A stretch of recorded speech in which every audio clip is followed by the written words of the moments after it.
Hello class, this is Gerald Hoskins. I'm TJ's teaching assistant for your Summer 16 Leadership and Management in Healthcare Professions course. Here we are, middle of the week of our third week, and as TJ and I have gone through and read your submissions for week 1 and week 2 discussion board postings and evaluated them, and based on a lot of the questions that we've had in your emails, we just kind of wanted to create a video to, first of all, help you identify where you can find rubrics associated with the assignments that we assess so that you can look at those for feedback and see what it is that we're looking for that you can improve on, and then also just to clue in on more of the major issues that we find as we go through these and provide you with immediate feedback through the video so that you know what those common issues are and what you can do to best avoid them.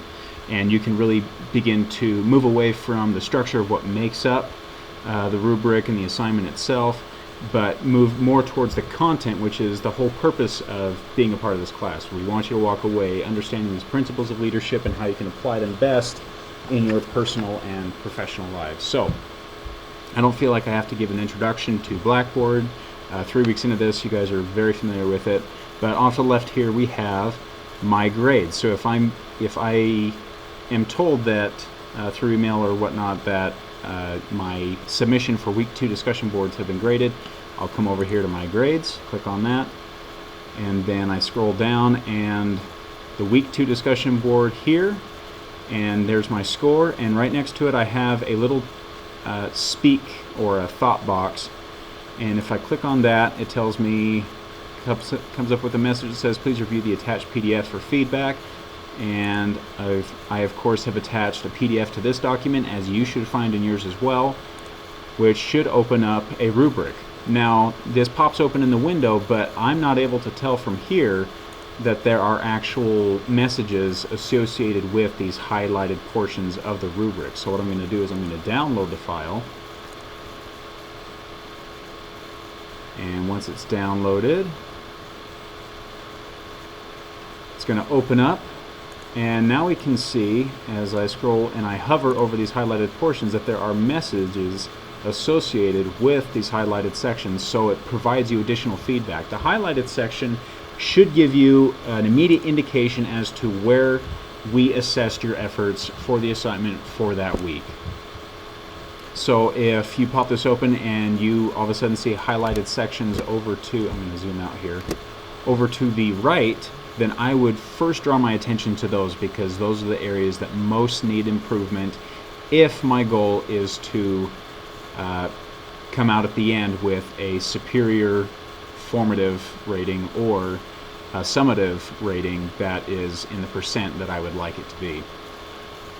These are, of course, the 6 categories listed along the side here. We're looking at initial posting length, utilization of appropriate citation, basic mechanics, this is the grammar, frequency, timeliness, engagement with content, and adding to the class. So I'm going to address all of these sections in portion. You don't have to listen to the entirety of this video. I know it's going to take a little bit of while here, but listen as you have your feedback in front of you. Listen to the segment that applies to you in the area that you would like to improve in as we see that, and take that to your next effort. So first of all, the initial posting length associated with these assignments, this is just for your very first post in response to TJ's prompt for the week for the discussion board. And this is very black and white. If I were to write anywhere between 250 to 350 words, then I would grade you, or I would highlight this section, grade you somewhere in between here for percentage-wise, but overall it's a proficient effort, and I mean, nothing should be too confusing about that. The only issue that we come up with is students will often count their references and their citations within that word count, and that should not be the case. We do not include those in the word count, so don't include them as you go through and write your assignment. And the reason we don't do that is I could easily come up with one sentence, the sky is blue, and then I could list out a ton of citations to support why that's the case. We could talk about the reflection of light. We could talk refraction of light. Excuse me. We could talk about artistic perception, scientific wavelengths of whatever. You could go on for days with information that will support that statement. But at the end of the day, you haven't really told us what you know about it. So that's why we don't include citations or references. We need this to be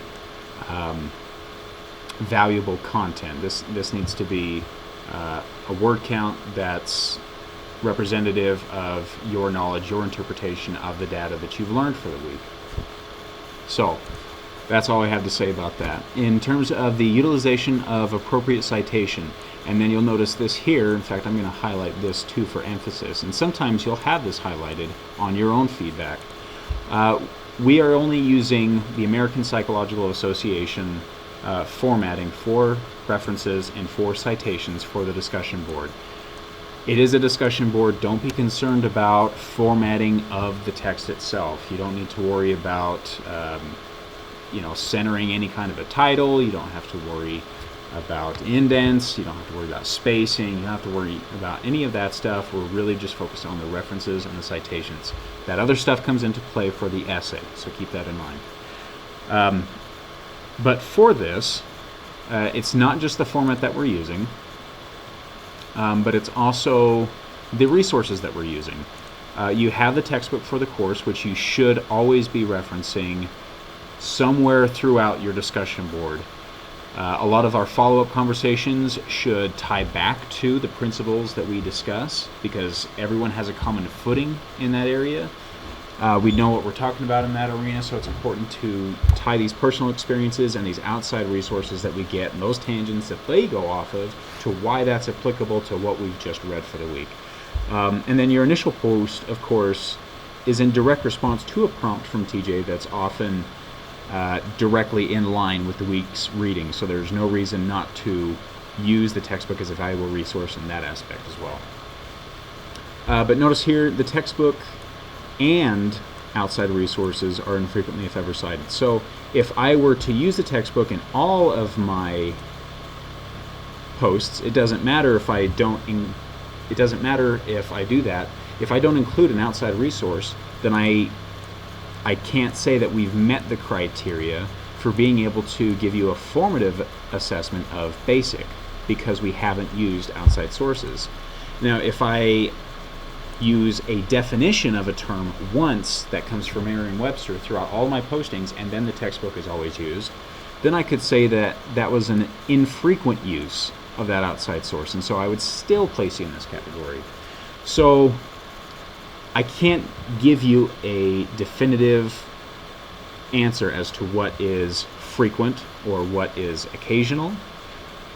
What I will tell you is that we take into consideration the types of resources that you use and how well you incorporate them within your topic. So if I have one student who is very adamant about including strictly quotations for their resources, and they perhaps mention it, they might give a brief introduction as to why that was relevant, but they really don't explain how that source is relevant to what they were talking about earlier, then it's really going to probably fit somewhere in here if they use a lot of resources that way. But if, on the other hand, if there's another student who has outside resources and he's read them thoroughly, or she has read them thoroughly, and come up with a good relationship that establishes a correlation between the textbook or personal experience and that outside resources, and they explain or they support some kind of idea that comes off of that connection, then that is much more valuable. And as you just learned about, telling a narrative is very important. So I don't want to learn just, or you shouldn't expect your readers to be able to draw conclusion as to the relevance of a quote just by throwing it in there. You have to explain the information, and you have to do it in a way that's concise and thorough. It has to be a thoughtful analysis, and that really can only happen in such a short time in such a short space. Remember, we've only got 350 to 450 words for superior rating. That's necessary to get out all the information that we would like within a relatively short time, if that makes sense. So a lot of you have written back to me, well, how do I make sure that I meet the standards of APA formatting? So if you go back to your course dashboard, and off to the left here you have TJ has helpful videos and links. You click on that, and the first link at the top is the Writing Lab for Boise State University. It has links in here for APA. Grammar handouts will come in handy later, and also Purdue is good for APA formatting. So I'm going to click on that link, and to the left here we have APA style. Right here we have APA formatting and style guide, so we'll click on that, and it comes up with this entire list of minutia, points that need to be made that appropriately represent the resources that we have with the correct information to meet APA standards. So information on in-text citations with multiple authors, how to introduce authors, how to talk about multiple authors if you've already readily introduced them once, and do I have to repeat all those names again, and when do I have to do that? With references, a lot of minutia exists here. So let's go down to, say, books. We have an addition other than the first, which would be very relevant to the leadership challenge that we have here. And look at all of these small details. Appropriate spacing between authors, how you represent the author's names, where the date is placed, the italicized title, capitalization only applies to certain words, and it will provide rules how. We have a publisher's location, and we have a the name of the publisher, as well as the 5th edition appropriately represented here. So that's just one example of all the little things that we're looking for as we go through and assess to make sure, is this meeting the standard for APA? So I hope that clears up that portion. So if there's anything else besides that, look as I hover over these highlighted sections, and you can see the additional follow-up feedback associated with these, and more often than not, these are customized specifically to you. They sound robotic because I say a lot of the same things over and over, but they are very specific to you, and if I wrote something down there, it's definitely applicable to what I observed. And if you have any questions beyond what I presented there, then please demonstrate that you've shown that you've taken into consideration the feedback, what you're able to glean from it, and then come to me with further questions or issues, or TJ. In regards to basic mechanics, this is how we're actually presenting our information through writing. So grammar and stylistic errors. It's actually fairly rare that we'll come across something where we just cannot get the idea of what it is that the student is trying to say. And if grammar is such that we have a difficult time discerning what's going on, that's when we use this. But it's very, very rare that that needs to occur. At the same time, it's rather infrequently that we have students who will present posts that have no grammatical errors or stylistic issues. So I'm going to address what some of those most common things are and kind of help you avoid those. So first of all, spelling, homonyms. These are words that sound alike but are spelled completely different and mean completely different things. So there, and there, they all sound the same, but obviously, I mean, we've been addressed with these 1,000 times. People do this with texting a lot. You have to get away from those texting pitfalls and just letting your phone do the typing for you. So make sure that what you put down is what you intend to put down.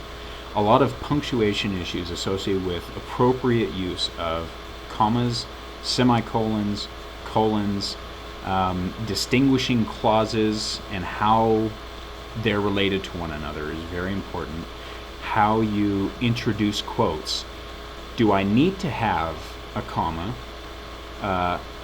before or after a quotation mark? Do I need to actually put quotation marks around one word or a string of 2 or 3 words if I'm appropriately citing my source? You know, we have to wonder sometimes if that's necessary. I would say do not rely specifically on spell check to fix all of these things for you, because it catches very, very little in terms of appropriate technical English writing. And I'm not a professional at it myself. I'll be the first to admit. I turn things in. I get called out all the time. My emails to you, they are rife with error, but it's a lot less formal as well, and I hope that you feel informal contacting me. But the point is if you feel that you have difficulty meeting these standards and finding out why you're not getting the formative or summative assessment that you would like, reach out to any other resources that you have, friends, family, neighbors, us, and we can help guide you with what it is that we're noticing with your specific posts that need to be addressed, and we'd be happy to help you with that. Stylistic errors, these are really a lot more difficult to catch, but there are definitely some common trends. When we write short posts, we kind of sometimes have a tendency to lead in with a pseudo introduction, you know, one sentence that kind of preps us for what we're about to read for the rest of your post.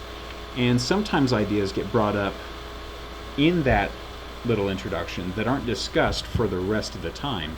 And so it kind of leaves me wondering if you had intended to end that, if that information was supposed to stand for itself, which we really don't want statements, information to stand by themselves. They need to be supported. Or if it isn't worth talking about and you decide that it's not relevant to the point that you would like to make, then why are we including it? That's just taking up space. So that's a fairly common one, is just missing information. But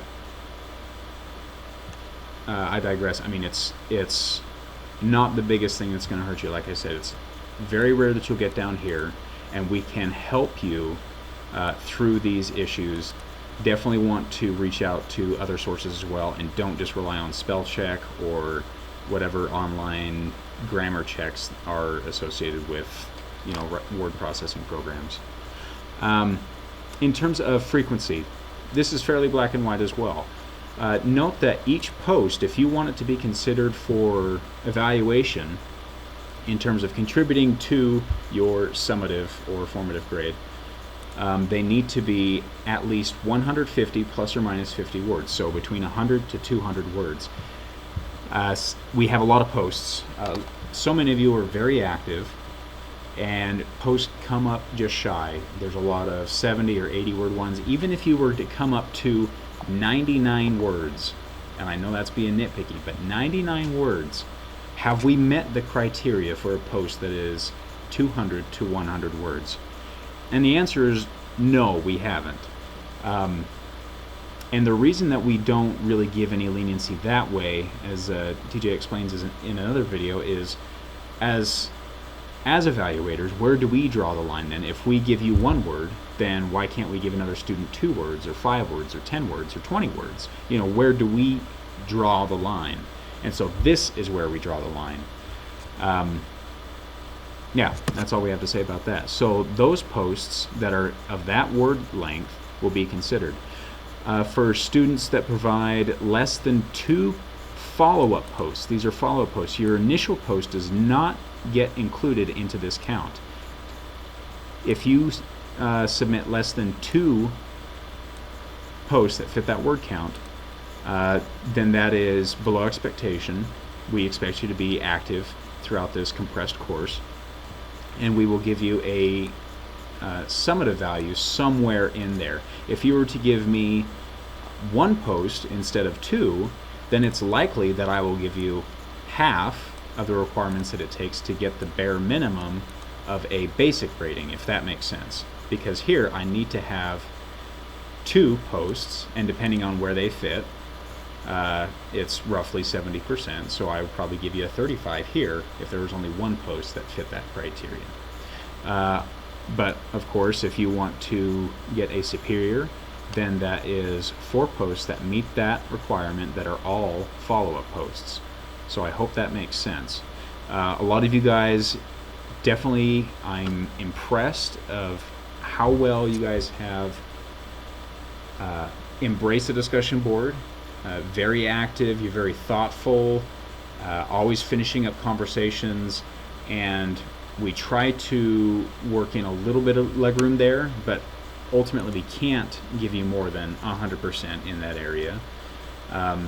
And even if we have 8 posts and they're all 90 words, so you've doubled the amount of posts and they're just shy of the requirement, that still only means that we had less than 2 posts that met the word count criteria. So that's very important stuff to pay attention to. In terms of timeliness, we have 2 windows, days 1 through 3, days 4 through 7.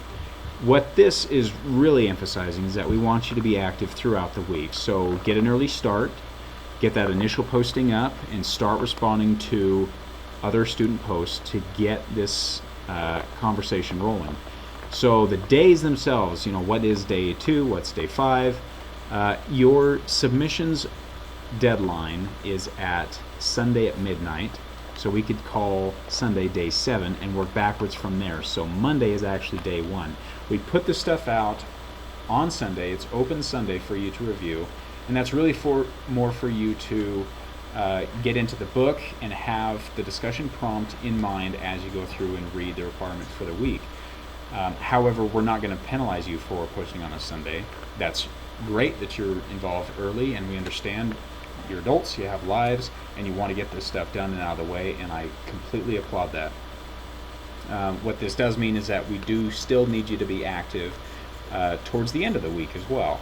So focusing on that. If we post everything on one day, or very late in the week, or very early in the week, we run into some issues. So if I post everything in one day, it doesn't matter if it's early in the week or not. I'm not really considering what other people have to say about the things that I put out there. I might feel like I have a great idea, and somebody can come along with their feedback and provide me with a very helpful and fresh perspective, and that's important, and that's the content portion that we want you to get from this course. And by only being active one day out of the week, it really detracts from the capabilities you have in your experience within this course. If you were to post everything within the beginning of the week, then we really haven't considered then the depth that these conversations get into later in the week, and we miss a lot of the content that other people have to put out. Further, if we put in everything in at the very end of the week, then we can read what everybody else has put out, but we have not contributed to their understanding of the assignments, because most, if not all, of what we're putting out, as we're trying to just barely make that deadline, is not going to be read and not going to be internalized by anybody else, and your feedback to them is essentially going to be moot at some point, right? So we encourage you to be active throughout the week. If you have 2 posts, and one is posted in days 4 through 7, one is posted in days 1 through 3, then that's how we can achieve a basic rating. If you have 1 post in your initial posting very early in the week, and then you take a few days off, and we're in the rest of these windows here, and you post 2 or more postings within this window, then that's how you get a proficient rating. And then of course, if you create 2 postings within each window, days 1 through 3 and days 4 through 7, then that's obviously a superior rating. And our feedback, you should know, is always geared towards getting you to a superior rating, because we don't assume or look down on you if you're not, that you're trying for a basic rating. In terms of engagement with content and adding to the class, this is probably the most subjective portion of this rubric, but we can still pretty definitively draw the line. First of all, if we're not addressing the textbook, if we're not addressing specific ideas that were brought up in the textbook in the reading that directly correlates with the prompt that TJ has provided, then we're going to have a pretty good indication that the background necessary to, contribute substantially to the conversation has not been achieved. And where this is about what you can get out of the class and what other students can get out of the class, we need your information to be substantial and have it be related. Here, this is often, and these examples that I'm putting out, they, again, are not definitive for what is in there, but they are common for what I find in these formative and summative ratings for this category. So for a basic, this would be a student who obviously demonstrates having read and fully understanding the textbook, and they often will explain some of those ideas brought on by the authors in depth. Maybe they'll have a couple of supporting pieces of information that are relevant and are very superficial, I would say, in terms of in what they're supporting, or maybe the depth to which we're actually digging into the material. If we're covering just the surface, or if there's another fundamental principle that we're trying to dig out. So this next portion, the proficient rating, these are individuals who have put significant time into thought and consideration of the principles, and they often come up with personal examples, or they find unique external resources that help to illustrate some of these ideas from the textbook a little bit better. More than just saying, yes, I agree with this point from Coos and Posner, this person also says the same thing, which would be here. We could say, this person says the same thing as Coos and Posner, but they also add that this is valuable as well, and maybe you'll have some kind of point that will illustrate that. What we come up with here is very thorough analysis of the information that's been read, and unique and insightful correlations to your experiences in work, in life, and with outside resources. But even further than that, perhaps you're bringing something to the table that has not been considered or discussed before. You've got a news source that says, no, leadership in this respect has nothing to do with this. Fundamentally, this is what's going on psychologically in this relationship between manager and subordinate, or something like that. And you just come up with new content that hasn't been discussed with, that either still goes along the same tracks as a leadership challenge, or it completely turns a 180 and provides us an alternative perspective up for consideration. So again, those aren't definitive, and don't hold me to those, but those are pretty common for what we come across. So if you feel like you are hitting this superior rating, but yet we've only rated you along one line or another, then definitely collect your thoughts and come back to TJ and I with a pretty good reason as to, or explanation, or well thought out analysis of why you felt that you fit in with this category versus another. And we're definitely receptive to that. And we want you guys to take advantage of the open email policy that we have. And we hope that we can be a resource to you through these and all the other issues that potentially arise. If you have any other questions about any of this, please contact us. I appreciate you going through this long spiel. Again, I look very much forward to reading what you guys have for us later in the semester. You guys have done an excellent job so far. I really appreciated the back and forth that you have. You guys have a lot of good information going, and a lot of you are very active and thorough with each other, and I appreciate that, and I hope that continues. So again, if you guys ever have anything, please let us know. Otherwise, we'll see you around.